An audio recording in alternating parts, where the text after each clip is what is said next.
প্রিয় দর্শক, ব্রাজিল বনাম নরওয়ে এই ম্যাচে দলই একে অপরকে পরাজিত করতে মাঠে তৈরি করেছিল দারুণ উত্তেজনা। কিন্তু প্রশ্ন হলো, তারকায় ভরা ব্রাজিল কেন এমন গুরুত্বপূর্ণ ম্যাচে হারল? তারা কি সুযোগ নষ্ট করার খেসারত দিল, নাকি নরওয়ের সিদ্ধান্ত পরিকল্পনার কাছে আটকে গেল? আজকের ভিডিওতে জানব ব্রাজিলের পরাজয়ের আসল কারণ এবং নরওয়ের অবিশ্বাস্য জয়ের গল্প। প্রিয় দর্শক, ভিডিওটি শেষ পর্যন্ত দেখতে থাকুন। ব্রাজিল বনাম নরওয়ের ম্যাচে দেখা গেল বড় চমক। বল দখলে এগিয়ে থেকেও ব্রাজিল শেষ পর্যন্ত 2-1 গোলে হেরে যায়।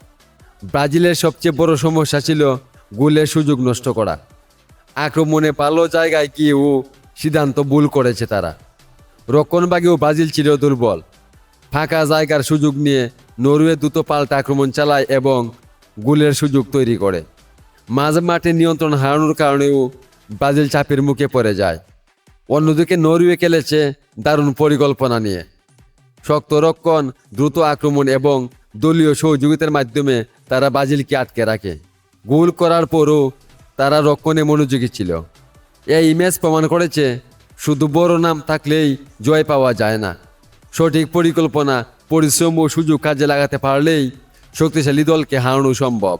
নরওয়ের জন্য এটি বড় জয়, আর ব্রাজিলের জন্য বড় শিক্ষা। প্রিয় দর্শক, এমন আরও বিশ্বকাপ আপডেট ও বিশ্লেষণ পেতে আমাদের চ্যানেলটি সাবস্ক্রাইব করে পাশে থাকুন। ধন্যবাদ সবাইকে।